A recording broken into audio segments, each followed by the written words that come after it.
Aujourd'hui, on aimerait vous parler de l'enquête du RAM, parce qu'au mois de mai, là, il y a le procès Sussman qui commence, Michael Sussman. Michael Sussman. Alors, est-ce que tu peux nous résumer un petit peu l'affaire et nous parler de ce procès? Alors, Michael Sussman, c'est l'avocat de la campagne d'Hillary Clinton. Déjà, je vais vous résumer l'affaire Durham. Je vais essayer de ne pas être trop lent. Durham, c'est le procureur spécial qui a été appointé par Jeff Sessions octobre 2017 pour enquêter sur plusieurs choses, sur cette prétendue collusion avec la Russie.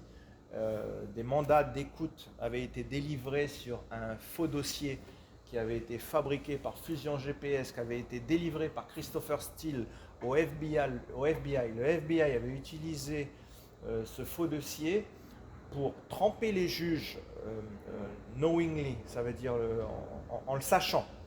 De manière délibérée. De manière voilà, délibérée. Ils savaient que le dossier était faux et pourtant ils ont quand même présenté le dossier aux juges. Donc les juges évidemment ont cru le FBI qui ont délivré des mandats d'écoute sur la campagne de Trump. Alors ça c'est une première partie de l'enquête Durham, mais il y a autre chose aussi.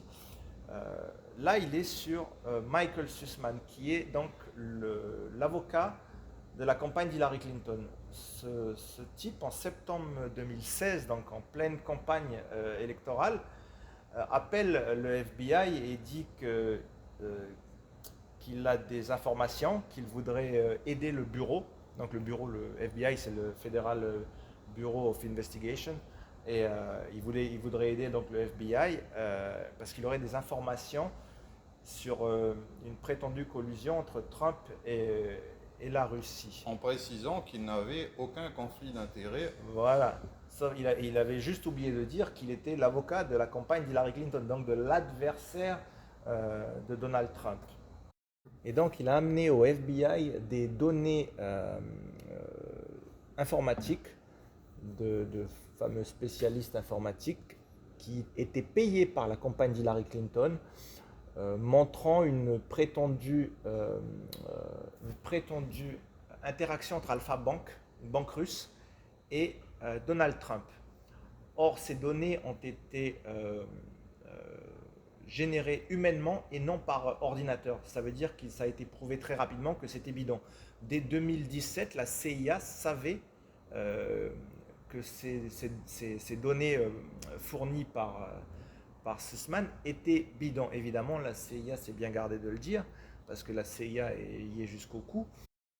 Hillary Clinton, quelques semaines après, tweet qu'elle a des preuves comme quoi Trump aurait des liens avec la Russie. Donc on a sa campagne qui finance des experts, son avocat qui contacte le FBI et elle derrière qui rend tout ça public, sachant qu'elle a des millions de followers sur Twitter. Donc là, on est exactement dans ce que l'on appelle une conspiration. Et donc c'est là-dessus que Durham enquête. Parce qu'en fait, il est en train de relier Hillary Clinton à tout ça, qui elle essaye de se distancer de toutes ces choses. Elle essaye même d'empêcher Durham d'avoir des preuves en utilisant le privilège avocat-client. Et ça, c'est sans compter le dossier Fusion GPS qui, lui, a été prouvé comme totalement fabriqué pour compromettre Donald Trump afin de le destituer quand même. Là, on parle de destitution d'un président basé sur un faux dossier. Mais il y a pire, ils ont payé des spécialistes informatiques pour infiltrer les serveurs de la Trump Tower afin de la mettre sur écoute. Et d'ailleurs, il y a l'amiral Roger qui avait rendu visite à Donald Trump à l'époque. L'amiral Roger qui était à l'époque directeur de la NSA. Chef de la NSA. Voilà. Et pour prévenir Trump qu'il était espionné. Et à la suite de quoi ils ont déménagé le QG de leur campagne. C'est exactement ça. Et bon, Trump avait déjà été élu, mais il n'était pas encore en poste. Donc c'était, si ma mémoire est bonne, fin novembre 2016, quelque chose comme ça. Et donc, mais ils ne se sont pas contentés d'espionner la Trump Tower. Ils ont aussi espionné la Maison Blanche. Il y a quelques jours, Donald Trump a passé un communiqué comme quoi Obama l'avait espionné. C'est de la haute trahison. Il faut savoir qu'aux États-Unis, le crime de haute trahison est puni par la peine de mort.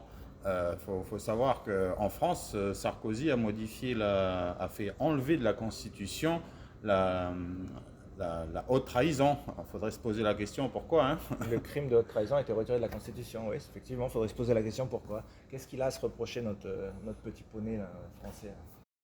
Et donc Durham a mis en examen la campagne d'Hillary Clinton et le Parti démocrate pour toutes ces choses dont on vient de citer là. Et Daniel Radcliffe, qui était donc lui l'ancien directeur du DNI, l'agence qui coiffe toutes les agences de renseignement aux États-Unis, à l'époque il était donc le directeur, comme je viens de le dire, et il a déclassifié plus de 1000 documents pour aider l'enquête Durham. Et Daniel Radcliffe, il y a quelques jours, là, a affirmé qu'il y avait beaucoup plus de mises en examen qu'allait arriver. Et Trump, sur Fox News, pareil, il y a quelques jours, a dit que Durham allait démontrer des faits beaucoup plus graves que ceux dont on parle actuellement. Alors, on ne sait pas trop de quoi il parle, enfin, on a une petite idée quand même, mais tout ça est de bon augure pour les tribunaux militaires qui s'annoncent. Parce que je pense que l'enquête Durham, si vous deviez avoir les yeux sur quelque chose actuellement, c'est l'enquête Durham. Tout le reste autour, c'est du bruit. L'enquête Durham, c'est vraiment ce qui va probablement être le déclencheur de la chute de l'État profond. Je pense que tout va partir de l'enquête Durham. Donc on attend impatiemment ce procès Sussman, savoir ce qu'il va en sortir. Il y avait 7 témoins de mémoire, hein, peut-être il y en a un peu plus maintenant, mais enfin je crois qu'il y en avait 7. 5 ont décidé de ne pas collaborer, de plaider le 5e. Et le 5e amendement aux États-Unis, ça veut dire de se taire, quoi, en gros. Et 2 qui ont décidé de collaborer. Donc déjà, on voudrait savoir ce que ces 2 ont à dire. Ça pourrait être intéressant. Ou pas. Parce qu'on a peut-être une autre version à vous proposer. Et là, on va faire la minute conspirationniste. Qu'est-ce que tu en penses? Alors, qu'est-ce que tu penses plus globalement du procès Durham? Non, on pense que le procès Durham, c'est uniquement de la mise en scène, que tout est joué déjà, ils ont tout. Ils ont tout. Donc en fait, maintenant, il faut installer le décor pour que le public pour amener le public, la population, le monde, à découvrir ce qui s'est passé. Parce que les gens croient en la Constitution, croient en la démocratie, croient en tout ça. Et si croient en l'élection. Croient en l'élection. Donc, et là, tout s'effondre. Les gens vont rentrer en dissonance cognitive. Donc, en fait, il faut préparer les gens à tout ça. Donc, il faut... Ouais, voilà. Donc, on pense qu'ils ont tout. Tout ça, ce n'est que de la mise en scène. Alors, tout est déjà plié. Alors, c'est exactement ce que je pense. Et on peut rappeler quand est-ce que Durham a été appointé? Octobre 2017. Et qu'est-ce qui a commencé en octobre 2017, il y a 5 ans déjà, rappelle-moi? Premier message de Q. Premier message de Q. Et c'était quoi le premier message de Q? Hillary Clinton arrêtée. Hillary Clinton sera arrêtée le lundi 30 octobre 2017, vers 7h45 ou un truc comme ça, enfin peu importe. Et l'enquête Durham, toutes les routes mènent à qui là en ce moment? Hillary Clinton. Voilà. Et le dernier poste de Q? Le dernier poste de Q, il en a posté, je sais pas, 4700, 4800. Et le dernier poste de Q était Durham. Et donc, ça commence avec Hillary Clinton et ça finit avec Durham. Voilà. Et donc on pense qu'en fait Durham, c'est un spectacle grand public pour un réveil massif des gens. Parce que beaucoup trop d'ailleurs de gens dorment et continuent de dormir. Beaucoup de gens se font vacciner par peur d'un virus, d'une grippe ou de je ne sais quoi, qui portent des masques. Enfin bref, je crois qu'il y a entre les abrutis, les foireux et les idiots, là on a quand même, on englobe... Il reste qui, hein? Je sais pas. Enfin tout ça pour dire que Durham, il faut vraiment garder les yeux sur cette affaire parce que je pense que les gens vont tomber sur le cul quand ils vont apprendre ce qui va en sortir. Sachant que Q donne toujours des informations avec un delta de 1 an, 2 ans, 3 ans, c'est toujours comme ça dans ses posts. Il annonce à l'avance les choses. D'ailleurs, oui, avant que je me perde. Donc, le prochain lundi 30 octobre sera en 2023. Lui, il avait annoncé en 2017, donc on peut espérer qu'en 2023, Hillary Clinton, ou peut-être qu'elle y est déjà, mais que ça sera annoncé en 2023, enfin peu importe. Pour ceux qui pensent que Q, c'est de la conspiration, c'est bidon, un type qui annonce la mort de McCain, de John McCain, 30 jours avant, à la minute près, à l'heure et la minute près, c'est soit son assassin, soit un type qui est au courant de la date de son exécution. Donc, ces histoires que Q, c'est du bidon, tout ça, regardez les posts. Et ça veut dire que vous ne les avez pas regardés, que vous en avez juste entendu parler, parce que Q, c'est du très lourd, c'est du très sérieux. D'ailleurs, Q décrit Durham comme le Punisher. Et qui est-ce qu'on a vu avec des chaussettes Punisher il n'y a pas longtemps?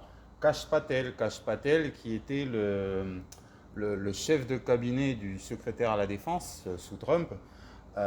Donc on pense que c'est un... Justement, il a fait une interview où il parlait de l'affaire Durham et il a dit Et il portait des chaussettes de Punisher. il portait des chaussettes de Punisher et il a dit que Durham fera passer le Watergate pour une contravention. Voilà, c'est un petit clin d'œil à ceux qui savent, voilà, quoi, pour dire que le processus est en marche. Et en parlant de processus en marche, c'est notre président préféré qui a fait son grand retour sur son propre réseau social, True Social. Il a tweeté I'm back, Kofefe. Kofefe qui est... ça a été un de ses tweets en 2017 où il parlait des médias. Il a tweeté à la fin Kofefe, ça avait fait le buzz. Enfin voilà. Là, ça a donné suite à une loi et cette loi permet à la justice d'utiliser comme pièce à conviction les messages des réseaux sociaux. C'est ça. Et donc, a priori, ça pourrait permettre de relier Hillary Clinton qui avait tweeté Toute cette histoire. à toute cette histoire. Et donc, achetez des pop-corn et profitez du spectacle. Enjoy the show, comme dirait Q.